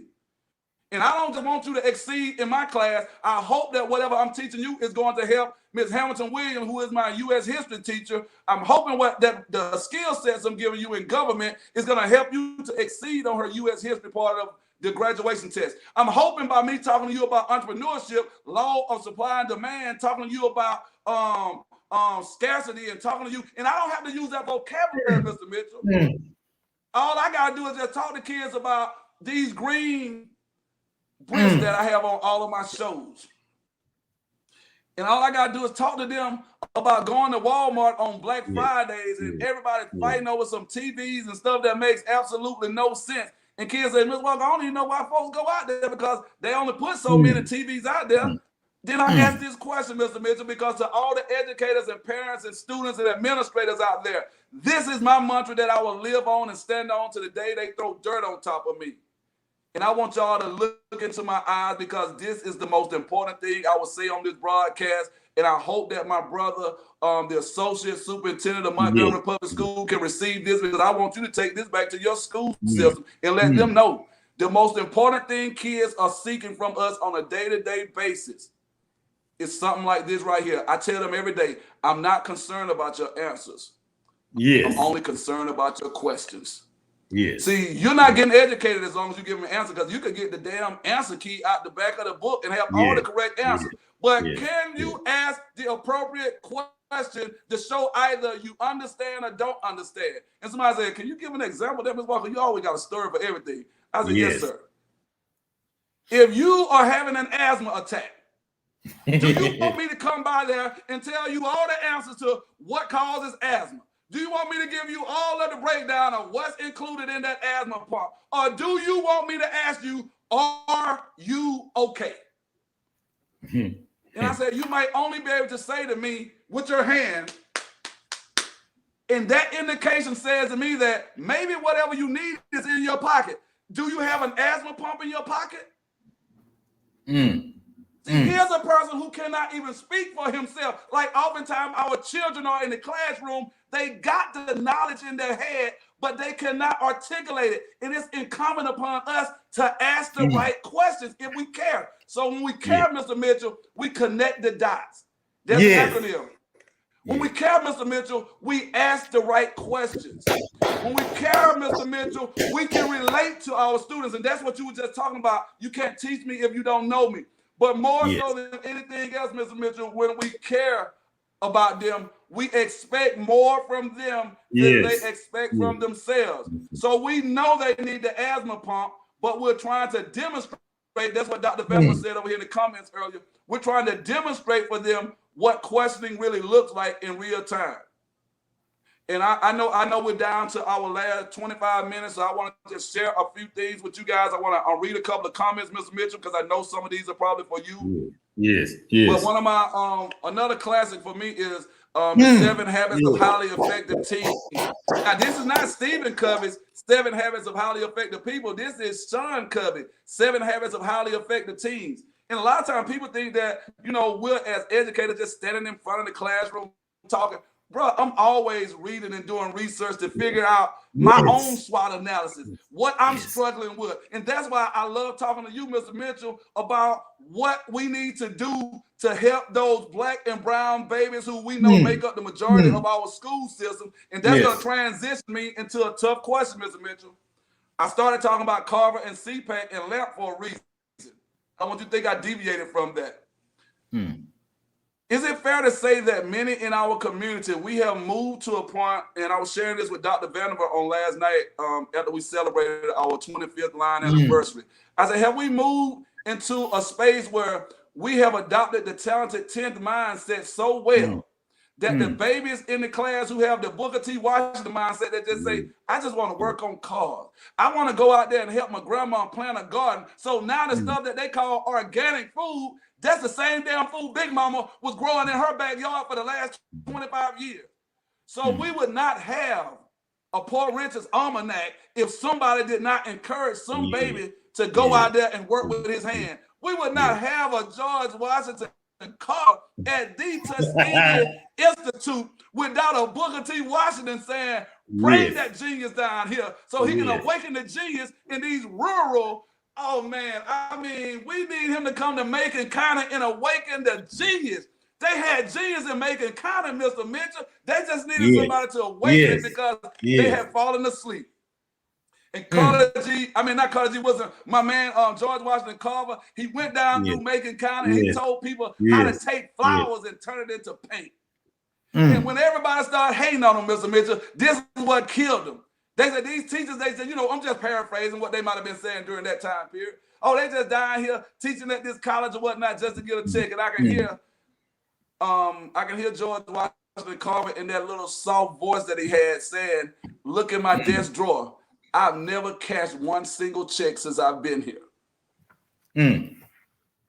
So for every parent out there, I know you're going through it. I think we should be doing more for our parents and stakeholders. I think we should be. I think it should be incumbent upon us as educators to educate parents on how to use that technology that we're charging their babies to use while they're at work. So when that mama comes home, I think she needs to know how to use and have access to soccer tip. I think she needs to understand what we're doing when we tell the kids they're doing a Kahoot. I think she needs to know how to log on to the thing and check the child's grade. I think she should be held accountable for reaching out to us, just like we're held accountable for reaching out to her. So that's one stakeholder. So what I did tonight, Mr. Mitchell, I wanted to make sure before we got off of here, I tapped into certain things that we need. So these books, they just kind of tell a story. I always do this, and this is going to be my closing for you. So first thing I want to talk to you about, Mr. Mitchell, his needs, her needs. I don't know if you can see this book. It's called His Needs, Her Needs. It has nothing absolutely to do with the academic space. But I'm going to use it to pull my closing questions from you. What are the needs of the students in Montgomery Public School? And just speak to it as if we're talking about any school district. What are the needs of the parents in those school districts? And what are the needs of the teachers in those schools in order for us to come out of this pandemic, I mean, better than we ever were before we entered it? The one thing that we're doing tonight, conversing, we cannot be afraid of difficult, challenging conversations. You have to talk. You have to engage in conversation because there's not a single parent that don't want better for their child. Now, their actions sometimes may say otherwise, but they want better for their children. There's not a single teacher, there's not a single principal, there's not a single parent, there's not a single student that don't all want the same thing. The key is our conversation haven't led us to the same goal. If you converse better, if you had that conversation, go ahead on. That's what we do. We interrupt each other. I just like to say, I know once upon a time, I remember one of the most scholarly brothers in the nation, and I think they called him Pimp. And he said, conversation ruled the nation. And I think what you just said in a more academic manner is that we're having conversations. So we started out with asking, what are the needs of these different groups? So now I want to make sure, because that's really for the parents more so than anybody, the answer you gave. What are the needs of these extraordinary teachers, Mr. Mitchell? Because I shared with you that, I shared with you recently that oftentimes we say what we need in the classroom, but I think there's somebody sitting behind I guess looking at the spreadsheets and looking at how much we have for expenditures, it's rare that most educators are going to tell you that they need something they don't need. Oftentimes, if they ask me what I need in my classroom, I need those large Post-it notes that I can put on the wall so my students can actually have a little carousel moving around the room, writing in different colors just so I can assess the understanding and misunderstanding. But now that we're in a pandemic, it stretched me to say that I need some 360 cameras in my room, Mr. Mitchell, because oftentimes what happens is I'm asked to sit in front of this screen like this. But I'm also responsible for what's going on with the students since we're doing simultaneous speaking. And I'm speaking for every classroom educator who's dealing with simultaneous, like education right now. So you're dealing with the virtual students here, but you also have students in real time, face to face in the room. So if I ask you as my associate superintendent to speak on behalf of educators all across your district about the 360 camera, I guarantee you, if they could communicate to you the impact of being able to do this. And I know this to be a fact because I used this camera or this device when we were working with Verizon Innovative Learning. And I could sit at my desk, Mr. Mitchell, and I could see what they were doing in that group. I could just sit the 360 camera in the middle of the group. And I could scan the group, Mr. Mitchell. I need you to look up and see this, Mr. Mitchell. I can literally scan the group and see what everybody is doing in that group. This is mathematics right here, what we're talking about. They're sitting in a circle, but I'm moving a square and I'm scanning to see what they're doing, everybody in the group. I can actually look at you who is facing away from me, and I can ask you a question like, Bernard, what are you laughing at right now? Because what I'm seeing on her face, it seems like she is upset and you are laughing, so I don't see any growth in that group right there. So you guys, I need all of you guys to bring the 360 camera back up to me, and I need y'all to just sit over here and work independently because you don't understand this is a creative assignment that deals with collaboration. And we're talking about collective responsibility, and nobody has actually owned up to it, so you guys can sit here and work independently. See, I need that camera, the 360-degree camera right there. I'm not asking for that because I just like the camera. I need it for me to be the best educator. Other educators who have used this kind of technology know we need some tools. And that leads me, Mr. Mitchell, to my next book for you guys, or for you, I'm sorry. And this is from my right-hand man, Principal Kafela. You notice I started with parents. Then I actually went to the teachers. Now I'm going to one that I actually keep on my doggone nightstand. It's called the Assistant Principal 50. I'm not reading the book because I want to be an assistant principal. I want to understand why Principal Kafele says that these are critical questions for meaningful leadership and professional growth. If I'm going to be a shutdown corner, I need to know what is expected from an assistant principal. And Kafele says it this way, Mr. Mitchell. He said the assistant principal is the most underutilized position, I think I'm paraphrasing it right, in education. The most underutilized and most misunderstood, I think, if I'm paraphrasing him right. So, Mr. Mitchell, I want to know what can we do in the midst of this pandemic besides having assistant principals to do their regular, dealing with discipline and whatnot. How can we better utilize the assistant principal position to help to awaken the genius? Do you think them being more visible in the classroom without a clipboard will make them more, I guess, like what Principal Kafele is tapping into? Will we be utilizing them better to have them to come in and speak to our kids when they're not just talking about discipline? I want to send some challenges out right now, and I'm gonna answer all your questions. I want to encourage everybody to responsibly challenge the process, not irresponsibly, but responsibly challenge the process. What gets results needs to get the action. What gets results needs to get the action. What makes common sense need to become more common. The problem that we're doing is the thing that can really get results is not what we're doing. The thing that can really get better opportunity for people to participate in anything is not what we're doing. What makes common sense need to become more common. A question I want to ask, what's worse than having goals that you can't reach? And I say having goals that's easily attainable. It goes back to your low aim. We cannot continue to have low aim. So I ask everybody, in this environment, conversations need to happen. APs, principals, teachers, they need to get in a conversation about what would get results. We know what to do. The problem that what makes common sense is just not common. Well, I think we have about 10 minutes left, Mr. Mitchell. And I want to show one last book. You just dropped some real nuggets there. I wish we had more time. I'm going to respect everybody who followed us tonight. There are some comments I hope that I'll be able to share. Shannon Williams just dropped a dime over here in the chat room. I'm going to try to go through as many of these. If you guys can, work with me for a few more minutes. If you are someone who works with young men in the community and you are on this call tonight, I don't care if you're a woman, I don't care if you're a man, I don't care if it's a group that you work with at the church, I don't care if it's a group that you work with in your community. It doesn't have to be so organized all the time, y'all. If you are doing what Mr. Mitchell oftentimes says, he says to me all the time, he said, does it work? And at first I thought that was just so cheesy. He said, but is it working? And when I said, yes, it's working, he said, so keep doing it. If it's not working and you continue to do it, you're going to continue to get the results you're getting. So I knew that I knew that I was bigger than a classroom. So now I'm coming to the world right now. So I'm not just working with the young men at South Atlanta High School who I know Brothers Building Up Brothers will get these. If you guys know Horace Dukes, I want y'all to reach out to Horace Duke because I will be making sure that brothers in the Dukes Foundation get some ties. But y'all, we gotta actually step outside of our comfort zones ourselves and challenge everything. In the last book I'll throw out here for you, Mr. Mitchell, and this was given to me by Dr. Vannevar. It's called The 10-Minute Principle. Yes. And the subtitle is Free Up Your Time to Focus on Leadership. The 10-Minute Principle, free up your time to focus on leadership.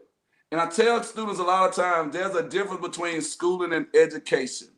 A lot of times when you're actually talking about schooling, you can put anybody there as a figurehead to lead a school, but it's a whole lot harder to find somebody to be a leader in the midst of a pandemic as well as an epidemic in dealing with students who are not logging on. That requires leadership beyond anything college could ever prepare you for right there. So right now, we have Mr. Bernard Mitchell, Associate Superintendent for Montgomery Public School on here. I want to just open up some of these comments, Mr. Mitchell, if I can, and share those with you, because I know you might want to respond to these. So right here, we have Mr. Shannon. Well, let me start back.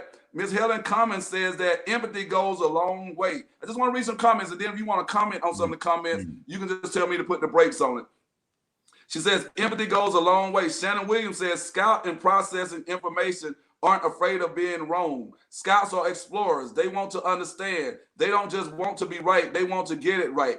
They don't just want to win. Scouts want to understand. We need understanding in today's educational world. So, y'all, that's what I was asking. Shannon Williams, thanks for that question or that commentary. Because when I started the lesson off tonight, Mr. Mitchell, I started asking you questions about how do we help new teachers? If they don't have mentors like Shannon Williams and other educators who saying it's okay for you just to seek understanding.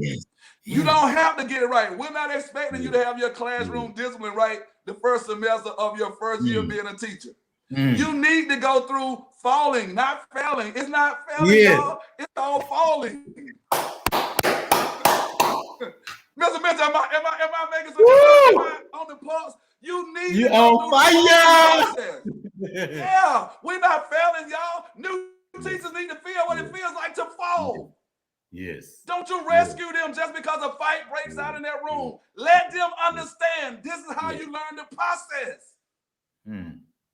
Let them have the one-on-one with the young man who they know did not do something wrong and just say, I applaud you for trying to walk away. See, they can't learn how to do that. This is what I meant when I said they got to learn how to connect the dots. And Mr. Mitchell, one of the ways you connect the dots is talking to them about this book I got from this brother named Foster. I think it's Scott Foster, Chad Foster. It's called Teenagers Preparing for the Real World. Love it. Hey, man, I've had this book probably 15 years, and I refer to it often. But then when I want to deal with my demographics and our psychographics, I pull out this book. It's called We Beat the Street. Now, some of you guys might be familiar with this book because it comes from a book called The Pact. But the Pact was written on a level that was a little too high for some of my students, and they said they don't like to read because the book was too hard. And I said, I got to find a way to get them to read this book. And I found a book on a different level called How We Beat the Streets. See, that's what educators do. When y'all think we're not doing lesson plans, man, we are planning beyond that damn template that you're giving us.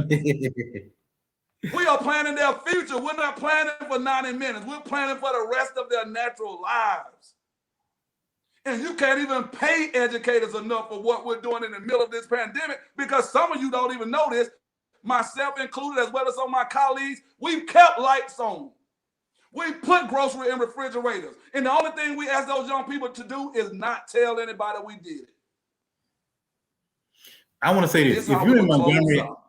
If you're in Montgomery, Alabama, and you're saying, I need to talk to him, I encourage you to talk to me. We can make impact. It is required that we do it. It is essential. You talking about critical standards, essential standards. It's just essential that we do the thing that will get results. Information and misinformation are both powerful. Both information and misinformation are both powerful. Let that resonate. You have a way with just dropping the mic and just bagging up from it. I mean, I don't know where you get that giftedness from, but you have a way of saying the simplest things that. Can you just restate that one more time? Information and misinformation.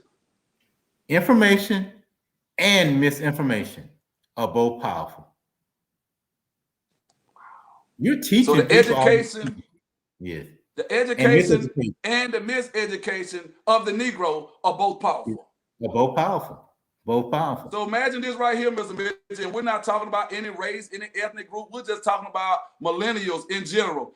I was out at this place with our 3DE group, and I was in the place. You know, I love reading, man. And I'm there, and as I'm perusing the building, I was thinking about the way they had their office space set up, and I said, dude, imagine if we set our classrooms up or our academic incubators like this, and the lady said, I've noticed that you just taking notes on everything. I said, yes, ma'am, I'm not going to blow anything up. I'm just taking notes because this is the 21st century classroom that I envision if I'm ever afforded the chance to have my own school. So she said, I tell you what, I want to give you something because I think you have your finger on the pulse. And I said, what is it? She said, I noticed you've been looking at all the books on the shelf. She said, that one right there, you just keep going back to it. And this is the book that she gave me because of my curiosity. See, I had some misinformation about the 21st century workforce, and then I picked up this book called Millennials at Work. But the subtitle, check out that subtitle. The 7 skills every 20-something and their manager needs to overcome roadblocks and achieve greatness. So if I don't have a young person who's 20-something on my leadership team, and I'm bringing in new supplies and new technology and all this stuff right here, this book says millennials. It's the blueprint. It's no different to me than schools. The 7 skills every 20-something and their manager. Watch how I substitute right here, Mr. Mitchell. The 7 skills every teenager and their teachers need to overcome roadblocks and achieve greatness. You cannot help a teenager to overcome his or her roadblocks if you do not listen. I want to have look in the air responses. You just gave a look in. You just gave. That's a 3-point. Hey, doing that all the time. Hold on, what do you call that? A look in the air response. You got to expound on that for 1 second, bitch. You can't just leave us hanging with that. What's a look in the air response? When you say something so profound, it makes them have to look in the air to try to think about what you're really trying to communicate. See, every book you picked up was a red book, not the color red. So we need to make all our books be red, not R-E-D. Yes. R-E-A-D. So every book in your house. Hey, DV was just saying, the Dandy, he's on fire. The Dookies are going crazy tonight. We We got Bernard Mitchell by way of Grove Hill, Alabama, baby. We got Bernard Mitchell who went down to Louisiana. He just didn't become a point guard. He became a points guard. You cannot make analogies like the look in the air. Oh my goodness, that right there, baby. I'm telling you, when you come to Awaken the Genius Monday, we don't need you to come in with your all the way politically correct hat. We need you to be touchable. We need you to be the same thing we need our students to be. We need you to be teachable, even if you're sitting in the same chair that Mr. Mitchell is sitting in right now. Because you can't help us to educate the next generation of learners if you won't be teachable yourself. Because leadership, that's what we're talking about earlier when we talked about this book right here. It says, free up your time to focus on leadership. Free up your time and get to know your teachers. So when we talk about social emotional learning, we need your support also. We got educators in this doggone pandemic, Mr. Mitchell, who's lost 3 and 4 family members right now, and nobody's reached out to them and just said, hey, brother, if you need me to take care of your lesson plans, or if you need me to put up your bulletin board for you, something like that, just let me know. No, because you're not worried about the qualitative. You only focus on the quantitative. And you mentioned that earlier, Mr. Mitchell. You said if outcome is the only thing you focus on, that could be just like what you said about 1 second ago. You just said that about information and misinformation. Income is just as important as outcome. Because Brother Leroy Battle once again told me one time, he said, brother, I don't need any more pats on the back. I need you to pat me on the pocket because I'm struggling in the middle of this pandemic, just like my students are struggling. Now, I got to say this to everybody tonight. I must say this tonight. If you've been on here tonight, I ask you and I encourage you, I implore you, support Keenan Walker, Awaken the Genius. Here's what I love about this. I don't know if the word awaken is more powerful or genius is more powerful. But you can't have this occur, these type of conversations, if you don't invest in what's happening. He's awakening us to thought process we never thought about before. You talking about changing the results for students? That's exactly what he's doing. That's why I call him a shutdown corner. He's the person that can teach any child in any city anything. That's why I call him a shutdown corner.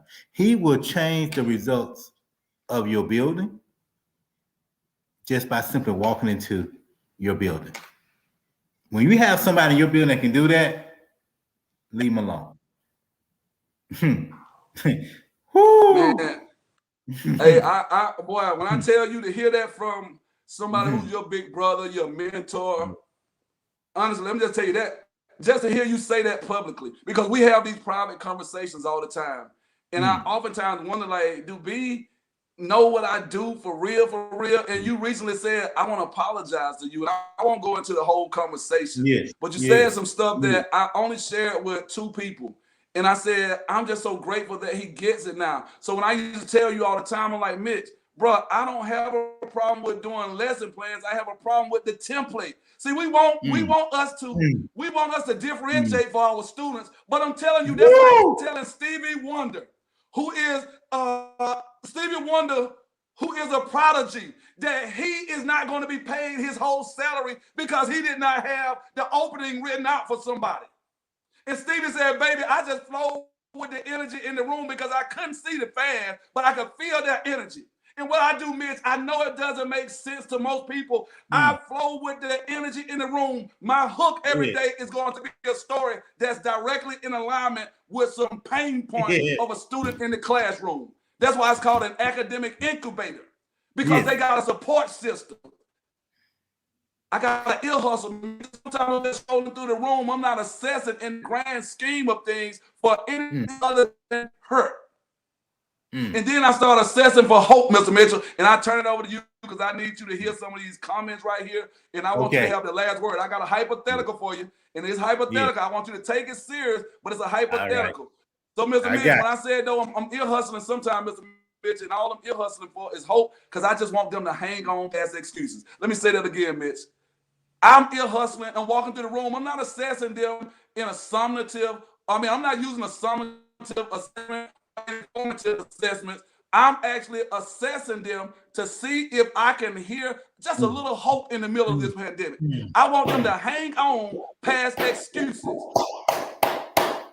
Yes, sir. And I'm telling you, man, Dr. Miles Monroe, I've been listening to Dr. Miles Monroe a lot lately, man. And he talked about that tree of knowledge or whatnot. Or he talked about that tree that bears fruit. I'm sorry. I called it the tree of knowledge because Dr. Monroe, man, I listen to him tirelessly because he is one who actually practices what he preaches. And thank you to my beautiful engineer. This brother right here is one of my former students. So for everybody watching this screen, for everybody who's looking at everything that's going on this screen, he produced all of this. This is Rashad Meadows. Where I go, he's going. Whatever I can do to support him, I'm supporting him. And without me saying anything, he was already encouraging people to support the Walking with the Walk and the Awaken the Genius program. He had already put it on the screen before I ever even thought about it.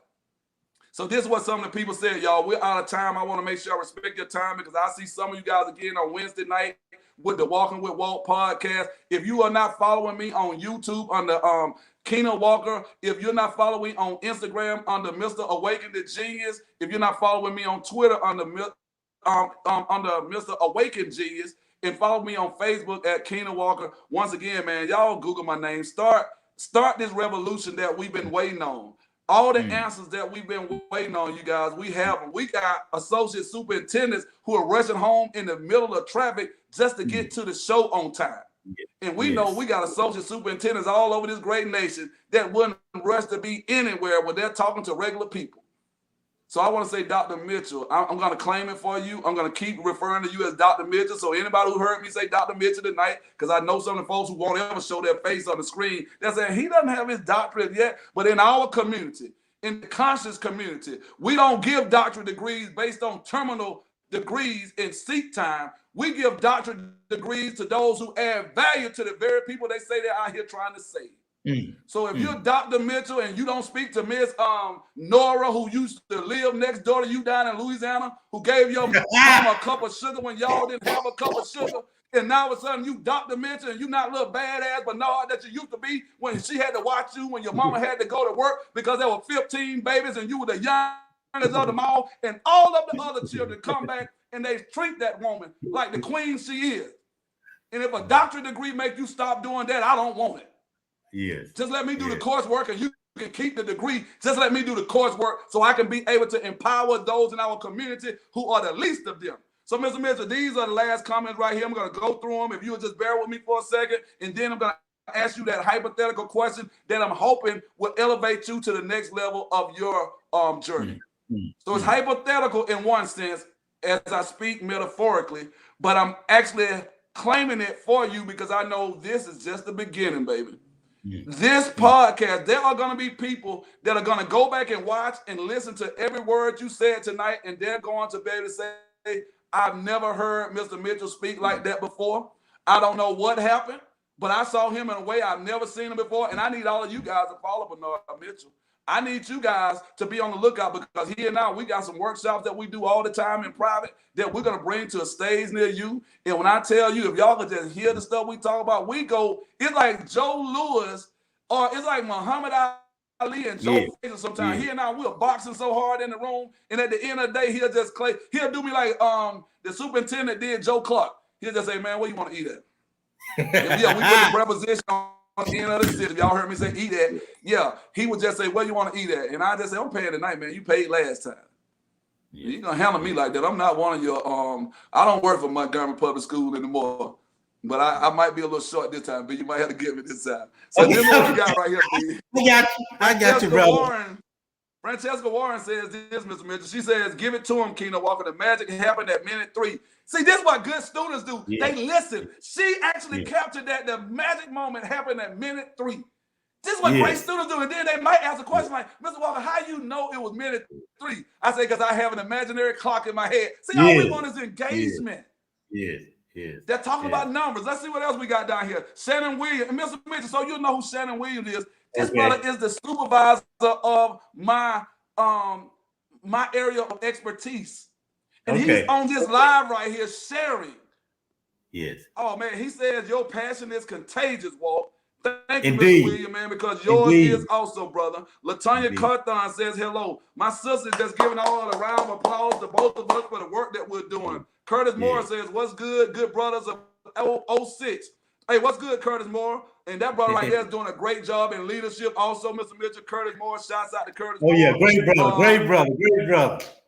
Dr. Marcus Vannever just says a proverbial slap in the face. And Kamba just told me that she said thank you because she knows that we had a conversation one night about the pronunciation of somebody's name. My mom says, Mr. Mitchell, parents and students need to hear this, hold them accountable for logging in and doing the work. Thank you, Mama. And Mr. Mitch, thank you for sharing it because you didn't just say, you didn't just say we're gonna fail them. You said if they do not show up, we got 1, 2, 3, and 4 groups. Yes. And it's okay supporting them through the whole process. Supporting them through the whole process. The whole process. And if you don't want to do it, if they don't want to do it during the regular time, we got overtime for you. If you want to get overtime, it'll be during the summertime. But the teachers are a car cannot move without gas. A car cannot move without gas. You had to do the first step. A car cannot move without gas. Well, I tell you, some of y'all gonna be putting gas in your car in Montgomery at summer school this year. If you don't go ahead and start loading up right now, you might want to buy you a hybrid. Yes. You might want to get you a hybrid and get on it. All right, here, my brother J Dub said, "What's up? Be nice." See, that's what you know, Mr. Mitchell, right there. J Dub said, "What's up? Be nice." What's up, baby?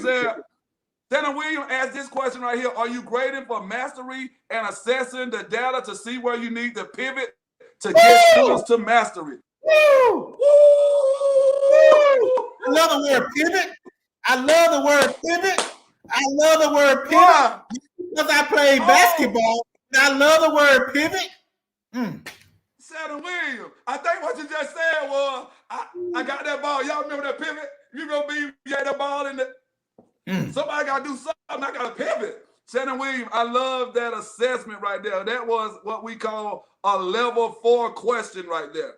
And that question is not rhetorical. That is not a rhetorical question. It must be answered. Yes, it's not rhetorical. I love it. I love it. Pivot to get students to mastery. Man, that right there, well, I'm going to start calling that a Shannonism. That's a Shannonism right there, baby. Curtis Morris said, great conversation. We're getting ready to bring it to a close. J Dub said 100 with the fist in the air. Curtis Morris also said, know your people, know yourself, and know your stuff. You gotta know your this was a well-needed, informative, and great podcast. Great show, gentlemen. Jonathan says, oh man, Jonathan Napier says this, Mr. Mitchell. He says, I can hear you speak, my brothers. Another brother of Alpha Phi Alpha Fraternity Incorporated, Shannon Williams says, divergent thinking. Convergent and divergent. And we ain't just talking about divergent, convergent and divergent. And last and certainly not least, Miss Helen Cummins, if I can get her comment right here. It says Centel Brown. She sent something to R. Centel Brown. I'm not sure if that's an educator down in Griffin, but I know that name. Another one, my sister says, love it. And let me see, she said, love it, black men. Curtis Morris said, facts, in order to coachable, you must be approachable. Woo, these folks dropping some stuff out here, Mr. Mitchell. Isaac Moore says he loves it. Isaac Moore, I love the 2 minutes of inspiration that you gave from your heart yesterday about giving. We'll talk more about that because I know we need to bring you on to Awaken the Genius from a spiritual standpoint, my dear brother. And let me see if we got a few more comments, Mr. Mitchell. Thank you for staying over a few minutes with us, Mr. Mitchell. If not, I'll go ahead and move towards the closing hypothetical question that I will ask every guest moving forward. So right now, if I didn't get a chance to restate get a chance to say your question, please know I will respond to each and every question. I will actually engage. But I need all of you guys, DJ271, will you please put up well, I see it rolling across the screen right now, the Cash App. But will you please make sure that all of these people know that we need them to share, like, and we need them to just, man, this is a call to action right here. It's time out for saying that we need to change the school system. Well, we got to look introspectively first and change ourselves. So I'm going to start by saying thank you. Do you see, this is my former student right here, Mr. Mitchell. He's been with me since 2010. Now you see, we rock. He does this for all of my stuff. Man. Awesome. So when you said that you can't teach me if you don't know me, I've been getting to know him about 11 years since he graduated. He works with me now. We're partners. Oh, man, you're not feeling this, Mr. Mitchell. So here's my hypothetical. I hear you, man. Yeah. Here's my hypothetical, and this is how we will shut down the first ever episode of Awaken the Genius Mondays with this question that I've been pondering since you and I last spoke. And my question to you is not one that deals anything with the position you're in right now. As Secretary of Education for the United States, Joe Biden has just decided that Bernard Mitchell is the best person to fill his cabinet seat as Secretary of Education. It's imperative that you come up with a solution. Unlike Betsy DeVos, and this is not political pandering or anything. I could care less. I'm going to hit you with a couple of things before you take this position, Mr. Mitchell. And this is something I learned when I was securing my reading endorsement. And we'll bring this thing right to a hasty halt. When I say a word, I just need you to say the first word that comes to mind. If I say up, what are you thinking? Word. Upward. If I say upward. Okay, so now watch this. We got you thinking right now. Now I want you to say the opposite of the word I'm thinking. If I say hot, you say cold. If I say up, you say down. Down. Okay. If I say good, you say bad. Now watch this right here. What if I say tight? Loose. Now, here's where it gets a little sketchy. In my reading endorsement, I said to the lady, I think we were doing the San Diego quick test and some of those other assessments that you do in order to come up with those reading levels. And we started talking about the reading levels. And I said, right here, there's a discrepancy. I said, and oftentimes with educated people, we get so educated that we don't want to deal with the discrepancy. And I'm going to grab one last book. Just give me a second. I want to grab one last book. Okay. Yes. Awesome, brother. This has been awesome. Thank you for staying over a few extra minutes with us, Mr. Mitchell, man. I know you're a very busy person, but this book right here is one that I highly recommend, White Fragility. Another red book. Why it's so hard for white people to talk about racism. Hey, y'all, it's hard for black people to talk. Yes. So I would actually, when I read this book, I said, hell, there need to be a part two. Why it's so hard for black people to talk about racism? Because all you gotta do is say something bad about black folks, and black folks gonna add the gasoline to the fire. Yes. All you gotta do is say the police were wrong for killing Rashad Brooks, and black folks will say, what about black on black crime? So why is it that black folks have just as much of a hard time talking about racism? So if I said a person can be in your school building, in your school system, and that person could be a black racist towards black people, most people would not even understand where I was going with that. So Mitchell, as the newly elected to Joe Biden and Kamala Harris's cabinet, the new Secretary of State, what is going to be the first initiative you roll out to ensure that we help to ease some of the financial burdens of educators all across the nation, as well as ease some of the anxieties that teachers are faced with when they know that standardized testing is coming, whether you like it or not? And lastly, what do we do to ensure that we are preparing millennials for a 21st century workforce? And we have to build a foundation in our school systems that will give educators the capacity to educate for the 21st century and not for the 20th century. Well, that's I know that was a lot, man. I apologize. Well, that's loaded. But, man, I'm going to tell you this. One of the things I hope that we're having is that we're looking introspectively in what's working and what's not working. I want to go to Helen Keller first. And she asked the question, what's worse than having eyes but cannot see? She said having sight but no vision. So I asked, as the Secretary of Education, I want to have perfect vision. And sometimes that's through educators that's in the classroom. When I have a convening meeting, I got to get somebody in there who's in the fire. And we got to have that conversation. I just believe in conversation, man. If you're going to change the activities, if you change the activity, you can change the results. You got to change your activity. So I'm saying that I need to make sure I have complete 2020 vision in what I'm having. So I'm having these conversations with the people that are in the trenches, that can both embark change,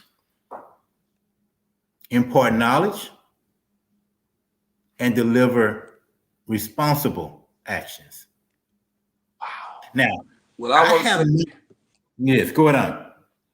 No, I just want to say, we first and foremost want to say congratulations for being the newest cabinet member selected by President and Commander-in-Chief Joe Biden, as well as Madam Vice President, our Sarah, Sister Kamala Harris. I think you will be an excellent designee for that position, and I'm challenging you right now. I'm pushing you out of your comfort zone. I've seen what you do. And that's why I said this has nothing to do with your school district. I'm looking beyond that. That's why I said as Secretary of Education. And the reason I started out, you might have no idea why I asked you to do opposites. Watch this right here. This is the conclusion of our program tonight. When I say a position, I want you to say a profession that's aligned with it. Okay. Attorney General. Laws, governance. Okay. Okay. Surgeon General. Surgeon General. Okay. Policies. I'm trying to just stay there with you, whatever, because I know you got a trick. I'm not thinking academically. I just want you to hear the word surgeon, like a surgeon who operates. Okay. Surgeon General. What profession is associated with being a Surgeon General? And I'm thinking about, a doctor. Yes, that's all. I want the simple answers. So we said Attorney General, we thought law and lawyers. Law. Surgeon General, we thought doctor. Doctor. So if I say Secretary of Education. Teacher, educator. So our last Secretary of Education for the United States was neither a substitute teacher, neither a teacher, neither a staff member, neither a principal, neither an assistant principal, neither a superintendent, but she was given the responsibility as a wealthy parent who cares absolutely nothing about inner city kids to determine what the direction of the school system for the whole country would be. So when I said surgeon, you thought doctor. When I said attorney general, you thought lawyer. But our profession is the only profession where a member does not have to qualify to lead the nation. In our profession, if that's not the ultimate proverbial slap to the face of this great nation, and I would just drop the mic right there. I brought Baba Tunja Ifari Nua because this brother and I talks about it all the time. They would never consider letting a damn substitute teacher be the Surgeon General. And Baba Tunja just said it shows the focus of this country. That's exactly right, Baba Tunja. That's why I'm going to end with this right now. What is the state of education in our nation if we will allow someone who has no pedagogical experience, who doesn't know how to doggone engage the majority of the people in the public schools, which are black and brown children, as well as poor white children? How dare you? So that's why I said I'm claiming it for my dear brother, Associate Superintendent of Montgomery Public School. When I asked the hypothetical question, what are you going to do as the Secretary of Education? Brother, start grooming yourself. Because if we could have a man who couldn't pass my American government class become the president of the United States, if we could have a woman to be in his cabinet who never taught school to be the Secretary of Education, y'all, we got to start changing our outlook. We're going to be Kevin Garnett. Yeah, we're going to be Kevin Garnett. Anything's possible!